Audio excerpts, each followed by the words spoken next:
Good morning, everyone. Welcome to the forecast discussion for October 15th, 2019. I'm your meteorologist, Steven DiMartino. Thank you for choosing to watch NY and JPA weather videos.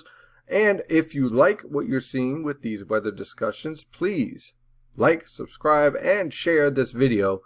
And if you're looking for more in-depth weather information, or if you have a small business, definitely check out NY and JPA weather consulting membership and also Weather Concierge for your business needs. Now, let's get to the forecast. High pressure is in control today. It's absolutely beautiful out there. There isn't a cloud in the sky for most of the region with light and variable winds. It's allowing temperatures to plummet quite a bit. Looking at lows in the mid to upper 30s over the northern interior, upper 30s to lower 40s in some of your suburbs, mid 40s along the coast, upper 40s to lower 50s in your urban areas. It is absolutely beautiful out there. Perfect fall morning. Unfortunately, it goes downhill pretty fast, especially by tomorrow evening, with some very impressive rainfall on the way for the area. Now, when we take a look at our surface map, high pressure is in control here from the Ohio River Valley. This moves through the region. We're going to be watching this low pressure system and that low pressure system. And those two low pressure systems, well, they're going to basically combine and form a stronger low pressure system off the Delmarva Peninsula. Is called a secondary coastal low that becomes the primary low that becomes a real mess for our neck of the woods, just in time for you to head home tomorrow evening. So when we take a look at the satellite picture again, close to home, high and dry, not much really to talk about, but when we zoom out, now things get interesting. So we have a lot of moisture here with the subtropical jet stream. That's the jet stream to our south. And with our polar jet stream, we have quite a vigorous little upper level disturbance. Now, when these two interact, they tend to form some storms, and those storms can produce quite a bit of rainfall. So the idea here is that this little shortwave will dive towards the Ohio River Valley. This little shortwave with all this moisture will head towards the Tennessee River Valley, and they will interact. They'll meet, they'll have some coffee, they'll interact, and then they say, hey, look at the mid-Atlantic, let's give it some rain. And that is exactly what it's going to do by the time we get to Wednesday evening, tomorrow evening, with a strong low pressure system that will organize along the Jersey Shore, head up through New England, and produce very heavy rainfall for tomorrow evening and some very strong wind gusts by the time we get to Thursday. So these are the overall impacts that I'm expecting with this storm. In the red area, looking at generally 1 to 2 inches of rain. There will be some pockets going over 2 inches of rain. There also will be a threat for coastal flooding. Now, we just got done with a storm. If we didn't have a storm previously, more than likely I wouldn't be all that concerned about the coastal flooding threat here, but we just had a lot of beach erosion. We already had some moderate coastal flooding with waters already pushing into the street, so we're already compromised. So in this short period of time from tomorrow evening into Thursday morning during those high tide periods, there certainly will be the potential for some coastal flooding, looking at about 1 to 3 feet.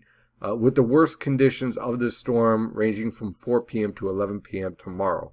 Now for the Philadelphia metro, it's going to end faster, more likely around 8 p.m. in terms of the heavy rainfall. But for the New York City metro, it'll continue on through about 11 p.m. with the worst conditions again during our evening rush hour. Sorry, that's going to be pretty. As you head further west, more likely to see about 1/2 inch as you head towards Lancaster and more towards around 1 inch as you head towards Scranton.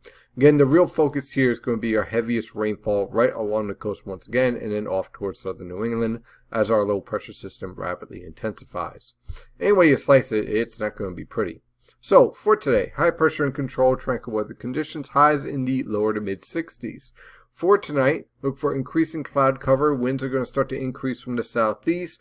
Could see an isolated shower or two, especially down towards Cape May towards tomorrow morning. Look for lows in the upper 40s to mid 50s. For tomorrow afternoon, waves of rainfall developing, really starting to kick up after about 4 p.m. You'll start to see the rain increasing in coverage from the late morning hours through the early afternoon hours, but it won't be intense. But by the time we get to the late afternoon hours after 4 p.m., this low pressure system is going to really start to intensify. It's going to call what we call bombing out. And when it bombs out, that's when the rainfall really starts to intensify. And so, yeah, just in time for the evening hours, it's not going to be pretty, with highs in the mid to upper 60s. Now, by tomorrow, that low pressure system's lifting up into New England, and it's also going to be dragging down quite a bit of cold air with it. So look for strong winds anywhere from about 15 to 25 miles per hour with gusts over 30 miles per hour, possibly pushing over 40 miles per hour on the coast. So with those strong winds, there will be scattered cloud cover and there will be a passing shower or two. Do not be surprised if you get a little bit of snow or sleet mixed in for your higher elevations. No accumulation, mind you, because it's going to be too warm. But because of that cold air in the upper levels of the atmosphere, there will be that chance. So temperatures on Thursday really not going to be moving all that much. Look for mid to upper 40s for lows and lower to mid 50s for highs. On Friday, Saturday, and Sunday, high pressure will be in complete control with clear skies and scattered cloud cover. Lows will range from the lower to mid 40s over the northern interior, mid 40s to lower 50s as you head towards the coast. High temperatures in the upper 50s to lower 60s. On Monday, a warm front will approach the region. Look for showers, more likely in the afternoon hours. Look for lows in the mid 50s, highs in the mid 60s. And on Tuesday, we'll have to watch this whole setup once again. Again, you have a cold front coming in, you have a lot of little disturbances ahead of that cold front, and there is potential for another secondary low pressure system development off the Delmarva Peninsula that we're going to have to keep an eye on. So basically look for scattered showers on Tuesday right now, possibly a little bit more of an impressive storm Tuesday night into Wednesday. Temperatures on Tuesday range from the upper 50s for lows and mid 60s to lower 70s for highs. That is your forecast discussion for today. Of course, I'm your meteorologist, Steven DiMartino, and as always, stay safe out there.